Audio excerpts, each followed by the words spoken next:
always go with your gut, your intuition. You should feel like you can say anything to your provider and you should feel listened to. It's important. So my next question was about red flags. So I think exactly to your point, right? If you get sort of that, whatever, dismissive stuff, right? That is a red flag, that this is not going to be right. Welcome to Fated to Fabulous, the podcast for women who know that midlife is not the end. It's the beginning of something bold. I'm Kim Lovely, and I'm here with Vicki Kirby. We're here to talk to you about health, hormones, confidence, and joy. Midlife isn't about fading away. It's about stepping into your power and shining brighter than ever. Let's get into it. Hi, ladies. Welcome to Fated to Fabulous. We love having you here in our podcast, and we love talking about all things menopause and midlife for women. We're here to help you feel your most fabulous yet. Today, we're going to interview Vicki, pick her brain about why it is and has been so difficult for women in midlife and perimenopause, menopause, and beyond to get care. So let's kind of start right in. Vicki, why the heck is it so hard to get care? So that's a big question, and we're seeing this everywhere, right? We're seeing this in our individual practices. We're seeing this on social media. We're seeing this in, any Facebook group that you're in where there's a bunch of women like, help, I'm drowning in my hormones. And, to sort of backtrack a little bit, the reason why we're here with limited access is because everybody knows about the WHI in 2002. The Women's Health Initiative study. Women's Health right? Initiative, yeah. Yep. And so we literally stopped treating menopause overnight. Most providers stopped treating menopause overnight. So there was already very limited education in school about it before then, but then there was none. Basically, we were told what everybody else heard, which was that estrogen was dangerous. So the conversation just went away. Wow. So now social media, knowledge bases widen, and we've got hormone specialists who are coming out and saying, wait a minute, we need to rethink this. Women deserve to have this conversation. You can feel better. You can get hormone therapy. We don't have the providers to keep up with the women who are like, yes, I watched that podcast. I absolutely need to go on hormones and want to. Where do they go? Right. So we have very few providers who are actually knowledgeable. To get that care, a lot of times I'll tell women, you may want to look at American Menopause Society website. So they actually have certification for providers that you can obtain. But if you look at it, there's only about 2,500. There's many, in the country. Right. And there's many, many more women who are seeking access to care. And I will tell you, as a provider who also is American Menopause Society certified, I learned a lot in that process about taking care of women in midlife, osteoporosis treatment and heart disease prevention and those sorts of things, and basics of menopause care. But I didn't feel confident to still jump in and manage the nuances of perimenopause and menopause and what type of estrogen and progesterone. So I did additional coursework. Right. I think, and I've shared this before on multiple platforms, but I did certification through Heather Hirsch, MD. If you've ever seen any of her videos, she's very upbeat. She's been walking this walk and taking care of women for years. And she has amazing coursework for providers on hormone management. And that I did prepare me to jump into this arena. But I really feel like, here you have primary care providers, gynecologists. Like you would think gynecology, they should know how to do this. Nope. They don't either. And they're busy in their practices. So I put a lot of time and energy and effort into learning the nuances of this. We just don't have enough providers yet. Right. So it's going to be up to the individual women, right, to get as educated as they can, as knowledgeable, and access care that suits them, right? So starting with who they go to, obviously, and we're going to help with that question. In our 8-week course, we actually have the menopause symptom checklist. So I still give that. If people are asking me, I need to go see my doctor, what do I do? What do I say? And I always say, print that off, check off the things that are relevant to you. Then at least you have a list to go with. Yes. Right? Because I think we forget. We get nervous and we get in there and they're rushed and accessing care in general, how to make the most of your visits. Yes. But starting with a symptom checklist so you can at least keep your thoughts straight when you're meeting with your provider. So we kind of got into that, like, how would a woman know? Like, let's say they're listening to our podcast or Right. they've watched Oprah Winfrey and they're like, okay, maybe they're 55 and they've missed their care during perimenopause, they're in full menopause, but they really want to access. How do they know what to look for in a provider in their community that might be a good menopause care provider? What would they That's a do? great. So one, again, you can start with the Menopause Society and you can do some interviewing ahead of time, right? So let's say you go to because I do know some providers who are on who list on that website who don't necessarily treat Yes. perimenopause, for example, or they're still telling patients sort of outdated things about the window of time in which you can get treatment. Yes. So you can, as a consumer, you've gotten knowledgeable.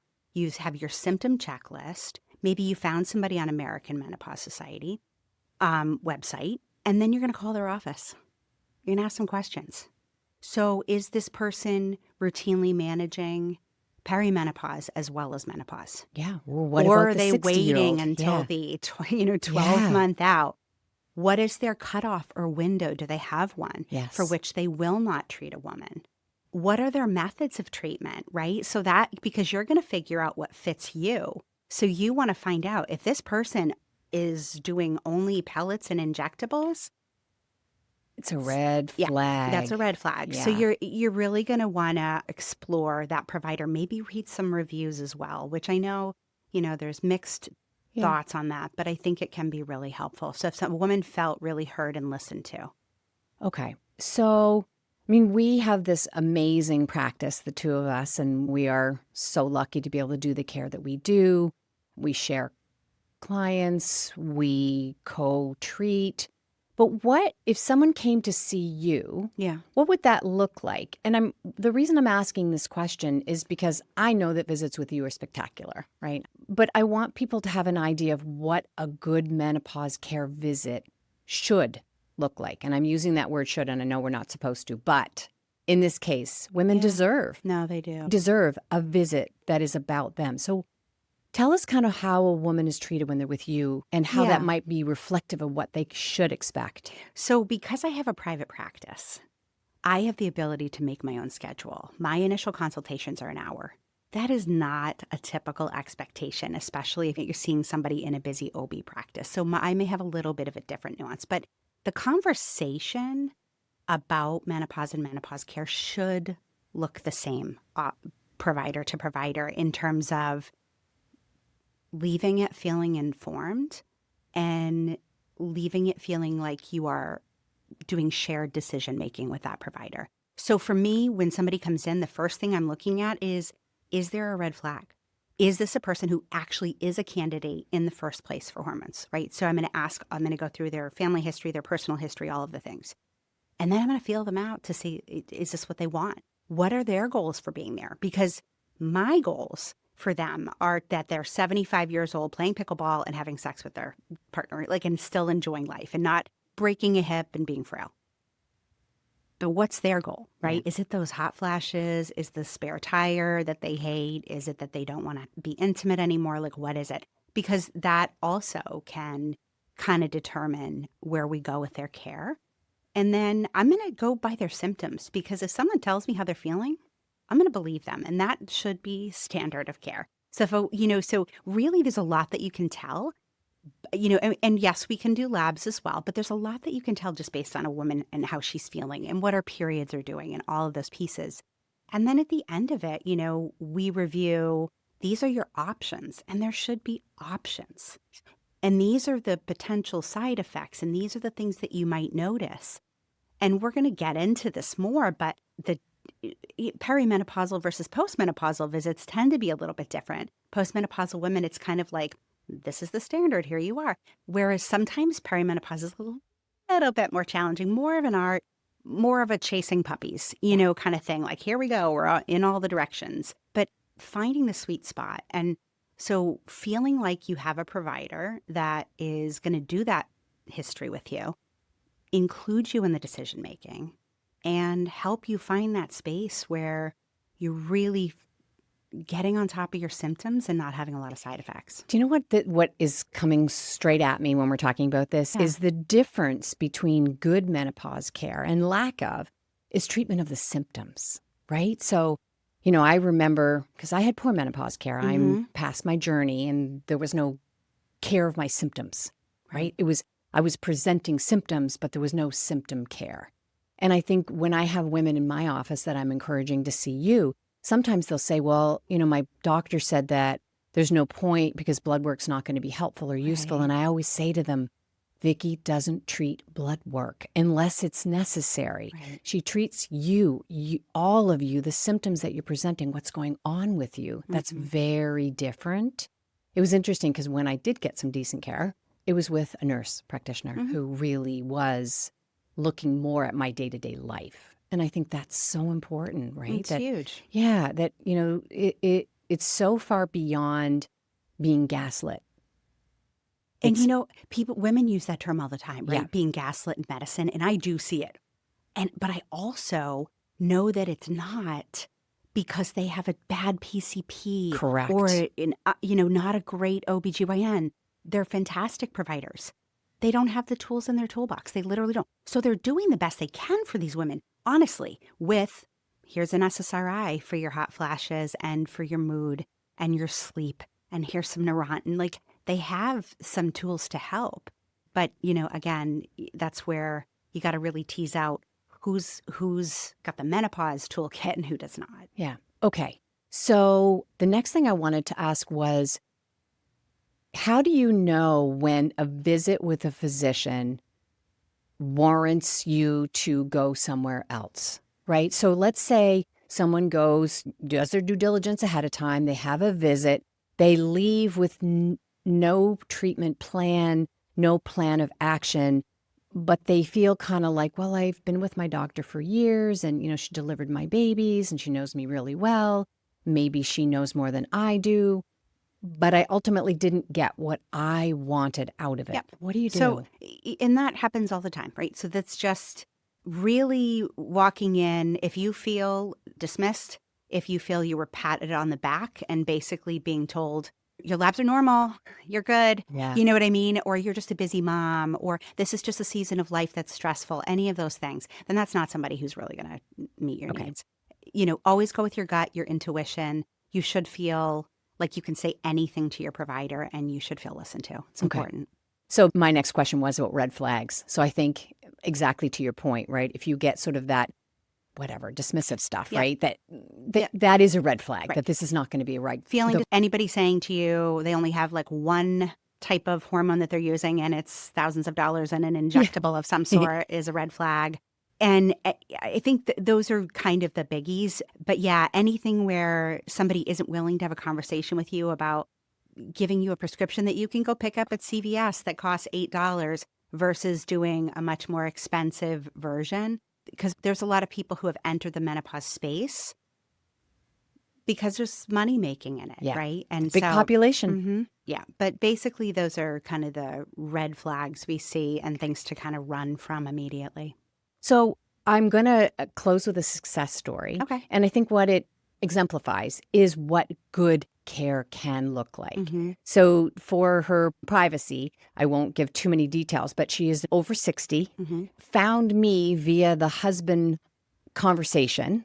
And when she came to me, she was feeling pretty miserable, tired, hot flashy, upset about body composition changes, lack of energy, moody, just generally not feeling happy, good. Anyway, so I did my thing, but strongly recommended that she go see you because I believe that even women into their 60s deserve to have the questions, to ask the questions, are they candidates for hormone replacement? So she went to see you and you wisely did your whole thing, looked at her very carefully and saw what I did, a very active, great woman, in charge of her health who deserved better. So you put her on estrogen and progesterone, and she has had remarkable improvement.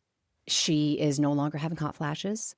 She has lost a little bit of weight, which is great. Her digestive system feels better. She's sleeping better. And here's the most important part. She feels stronger than she has in a very long time. and she's leaving her husband in the dust when they're riding, right? So Oh, when they're riding. I thought you meant she's leaving her husband in the no, dust. no, That can happen no. Yeah, sometimes, too. no. Sorry, no. Left in the dust in Yeah. athletic Yeah. ventures. Actually has a little return of her libido too, which is great. Mhm. So, my point is that, we listened, we heard symptoms, we talked it out. She had good connection with both of us, which is wonderful, and has had really good results. And then to sort of close the loop, she actually went to her primary care, and she said, I told them that I was angry. She said, I'm really, really angry that I didn't get care. I'm annoyed that bad data presented poorly prevented me from getting care before I was over 60. And her doctor sort of said, well, at least you're getting it now. That's great. So, gave her the positive that she's now treating her menopause with good care. So, just sort of an example of what it can be. And so I want that for everyone. At the end of the day, Kim, we could do an entire series on the missed generation of hormone therapy, and we probably will. But every woman, in my opinion, deserves to have the conversation. Yes. So Yes. Thank you for joining us. Yes, we so look forward to seeing you next time, where we continue to provide you compelling information, stories, success stories on helping you live your most fabulous life yet. Thanks for spending time with Vicki and I today on Fated to Fabulous, where midlife is just the beginning of your boldest chapter yet. If you got something out of today's episode, we'd love it if you'd share it with a friend and leave a review. Hit subscribe so you never miss an episode. And if you're looking for more support, inspiration, or sisterhood, come join us at fatedtofabulous.biz, because you were never meant to do midlife alone. Until next time, stay fabulous.